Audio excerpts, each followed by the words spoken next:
I'm Frank Vaughn. It's October 6, 2025. I wasn't even going to do a video today. I was working out. I was cleaning around the office. I was teaching my son how to work out at 6 years old. He's very curious about bodybuilding. I'll probably watch some arm wrestling videos with him later because right now we're both kind of fascinated with Devin Larratt. But I digress. What I came here to talk about is the self-immolation cult that Canada has become. There's nothing but bad takes out there. Popular bad takes. The Canadian people seem to love them all. From wanting Canada to join the EU, I'm seeing calls grow louder for much closer European Union integration, as if the EU is not a totalitarian hellhole that interferes with elections inside of its borders when anybody is about to form a government or get elected to any powerful position that might challenge the central authority of the EU, that might reawaken nationalism within the EU, because within the EU's borders, nationalism is the enemy. But in Ukraine, nationalism is the friend. It's kind of funny. The FBI recently removed, I don't know what the proper terminology would be, but the ADL's, the Anti-Defamation League's influence on their organization with a very harshly worded statement. And now you can argue about the efficacy of that statement, but the point I want to make is the ADL, which is supposed to be expressly about fighting anti-Semitism, removed the Azov brigade and battalions from its basically listed hate crime or anti-Semite list. And the Azov battalion are people that run around in Ukraine with swastikas proudly painted on them and displaying Nazi iconography. They adore Hitler, and the ADL removed them for political reasons. Why we want to align ourselves with an EU that has such a contradiction? The other issue with the EU is the death of free speech, the digitization of everything. Keir Starmer's Britain, which I know Great Britain is not in the EU, but it is floating a digital ID, which will be introduced across the English Channel. You can bet your bottom dollar. The other problem with the EU is it's thousands of miles away and can't possibly compete with the United States in terms of proximity, market, capital. It's just such a silly idea. And then the alternative is China. And that's just one bad take, that we need to integrate with these. First off, China is a totalitarian state. The EU is becoming, I shouldn't say it's becoming, it's always been a totalitarian state. The EU Parliament, which is what the citizen in Europe elects, which people, there's a huge non-participation rate, and it's because the Parliament is just a debating society. They can't advance legislation. They can't introduce bills. The government in the EU is appointed just like the government here in Canada. On that front, the European Union and Canada have something very much in common, which is that government is not elected by the people. It is appointed. And for some reason, people, not most of the viewers of this channel, but people can't understand that. When you elect parliament, you're not electing the government. You're electing the people who appoint government. And the party system makes sure that the right people get in those chairs to appoint the government that the powers that be want. But that's not the end of bad takes. I've been having this back and forth with a certain Twitter personality, which many of you may know, Guy Felicia. He's a big advocate for, I don't know if he specifically backs safe supply, but he certainly backs safe consumption sites, calls them life-saving devices. Excuse me. And he believes, at least one of his beliefs, I don't want to misquote him, that the problem is there's not a human right to housing. So in addition to having safe supply, in addition to having government consumption sites where they're immune from any persecution for their drug use, they also need a guaranteed right to housing. And if we do that, all of a sudden everybody will magically get better. The problem is, the actual experience of people is that all this is doing is enabling addiction, which is obvious to anybody that's got two brain cells to scratch together. You don't make an alcoholic better by giving them a supply of beer or a free seat at the bar with an unlimited tab. You take the supply away. You dry up the supply. You don't make an addict better. You don't get somebody off heroin or meth or any other drug by giving them more of the thing that they're addicted to and guaranteeing them legal immunity for that use. All it does is enable addiction. The failure's all around us. I don't know how people can't see it. You're tripping over people on public transit. Your poor kids just trying to get to high school on public transit, and they got to deal with addicts using on the bus, and nobody wants to do anything. This is a result of the so-called destigmatization of drug use. We need to go back to social stigma. That's what we need. We need to be able to proudly say that people who use meth and people who use heroin are scumbags. They're bad people making bad choices. And the good news is that they can get better when they start being less selfish, because that's what it is. All addiction is selfishness. It's putting yourself and your addiction ahead of everybody else.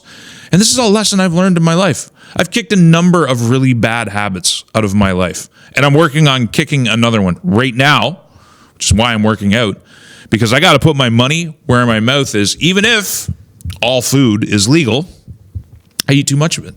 It's very clear. So I got to kick this too. And you know how I stop eating too much food? I stop. I work out. I get real. I get serious. I start thinking, I want to be around for my son and my daughter's 30th and 40th birthday. I'd like to actually make it into my 80s. That'd be kind of cool, wouldn't it? I think you guys, most of you, would like to have me around that long. And how does that start? It starts right now. It starts today. It starts by making a choice. And so I'm making that choice. And I know I've said it's one of the hardest things I've ever done, but that's what life is. Life is hard things. And when you overcome those hard things and when you put in the work, you feel the reward. And this isn't the limitation of bad ideas. This idea that America is the enemy and that we can somehow achieve net zero. That's another bad idea. That Europe is completely dedicated to, the World Economic Forum, the United Nations. Everybody's on board with this net zero. And Mark Carney's got a portfolio that's in a so-called blind trust. Well, it's in a blind trust where he's going to make all kinds of money. He's established an organization, GFANS, Glasgow, I can't remember what it stands for, but it's an organization that promotes net zero all around the world through investment. This guy is here to make bank on Canada. He's a central banker, he's a financier, and 40-odd% of the population still embraces him as some kind of solution, to Justin Trudeau. That at the head of the exact same government that put us in this mess over the last 10 years with mass immigration, crushing national debt, inflation, you name it, they've wrecked it. Carney's continuing that legacy. And there's a bunch of lemmings largely concentrated in the East. It's not everybody in the East. I think it's time, and I mean this, we're getting down to it. If you're an Easterner who doesn't share this philosophy that we should become part of Europe, that we should become part of China, that we should become dependent on those states, that we should mass immigrate India and turn this country into India, if you don't agree with those things, you might want to start moving with your feet, because you're outnumbered and you're outgunned. In BC, southern BC specifically, in Ontario, in Quebec, I don't understand why Quebec is flirting with this cultural destruction when they spent the last 50 years trying to preserve themselves and euchering Canada at the same time, bending Canada to their will so that they can leave their wealth and their riches in the ground for the day that they leave. I don't understand, and I'm not entirely sure why they're now engaging the same national self-immolation, to try not and use that censored word, that the rest of Canada is. There's just bad ideas abound. And there's one Mecca in this country, one Mecca alone, that has a different opinion. And that is Alberta and Saskatchewan, parts of Manitoba, parts of BC. But the fact of the matter is, the heart of it all is Alberta and Saskatchewan. The rest of the country wants to go in a direction that will destroy us, phasing out the internal combustion engine. And as much as Mark Carney, and to a lesser extent his partner, and he is his partner, at least when it comes to these federal issues, Pierre Poilievre and his party voted for C5, giving the federal government the power. Now, this is probably going to get litigated in court, but the federal government power to ride roughshod over provincial autonomy. As I've covered on this channel, the legislation and the bills that have been introduced in this session are all designed to nip any nascent independence movement in the bud. There's a noose tightening around Alberta and Saskatchewan's neck, coming from Ottawa from multiple different directions, from the implementation of international treaties to C5 to the digital, all the issues when it comes around censorship and the impending digital ID. I know Mark Carney has said that he has no intention of implementing digital ID, but he'll change his mind. Believe you me, he'll change his mind. I don't know when, but it's going to happen because that's what he does. He says one thing 1 minute and he says something else the other minute, and people just seamlessly follow along. There's a whole bunch of lemmings in this country, and there's a lower concentration of those lemmings out here. And quite honestly, I hope that Mo and Smith are just trying to exhaust all options for political purposes before they get on board with the only idea that makes sense: independence or increased integration into the United States. I talked in a previous video about how this whole idea that these two provinces would be landlocked it's a non-starter. We're already landlocked inside of a terrible federation that adopts policies which will bury us. You know, I was driving just yesterday. We were out and about. We tried to go to church. Church was closed. It wasn't happening, so we were just driving around, and I'm seeing all of this canola, not even cut, not even put into rows, just sitting there standing, likely going to rot.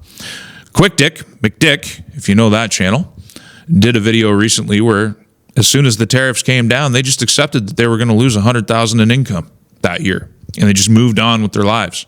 Tough people, resilient people, bitter at, once again, Ottawa's failure. They're doing all this elbows up nonsense with the United States over some steel tariffs and over the fact that Donald Trump pointed out rightly that Canada has a cartel and crime problem. He called it just fentanyl because he likes to use simple little talking points. And the media jumped all over that, but they didn't tell you the truth about Canada's deep-rooted history in the drug trade. Did you know? You want to go back in time to August 8th, 1969. I'll give you a couple seconds. Do you know what happened August 8th, 1969? The Manson murders, the famous Manson murders, because there's all kinds of other murders and all kinds of other stuff and nefarious stuff. Looks like Manson had official government cover, but I digress. The MDA that they were using, the drugs that they were using, in addition to other narcotics, were produced in Toronto.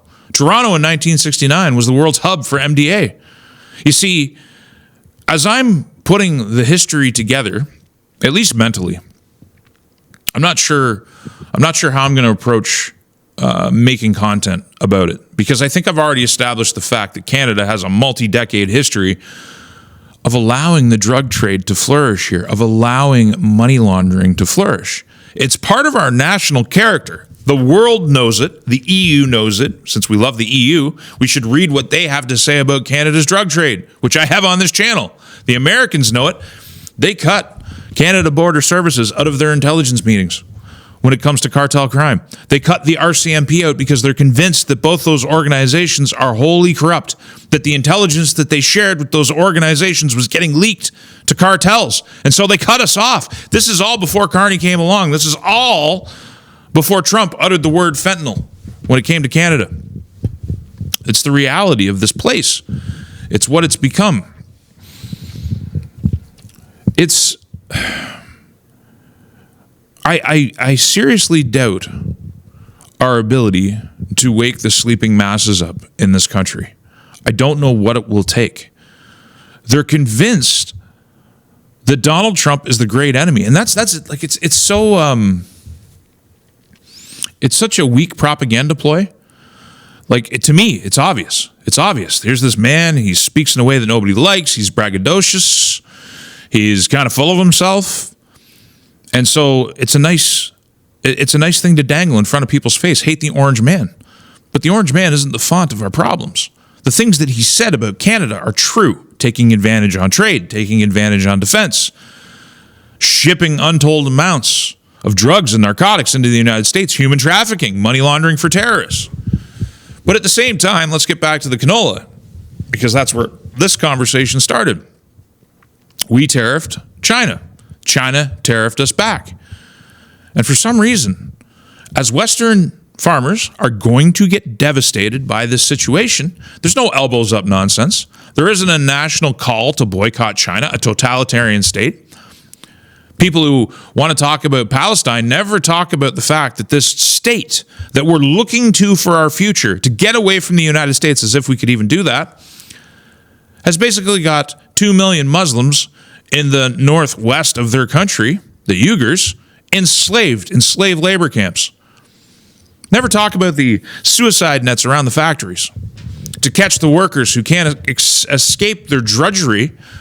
They want to just end their lives, and they're not even allowed to do that. You're not even allowed to get out of your life. We've outsourced our very wealth, our manufacturing to this nation, this totalitarian nation, this communist nation, with a lengthy record of human rights abuses, that operates illegal police stations on our soil, that enables cartels through shipment of precursor chemicals and other things. The Vancouver model, bringing bags full of $20 bills through BC casinos and turning them into $100 bills, which are then laundered through our banking sector. This country, China, is undermining us. It's buying us out. It's destroying Canada for its own nefarious purposes. And we think Donald Trump is the problem? We think he's the enemy? We think the Americans are the enemies? It's a distinct lack of vision. We live in North America. This is the continent. We have our coasts. We have the ability to produce all the food we could ever need. We have all the energy we could ever need. We have all the resources we could ever need. And the world needs us more than we need the world. And instead, we're walking away from that prosperity. And why are we walking away from that prosperity? Because Mark Carney and the media that he controls tells us we have to walk away? Because of this myth about the orange man?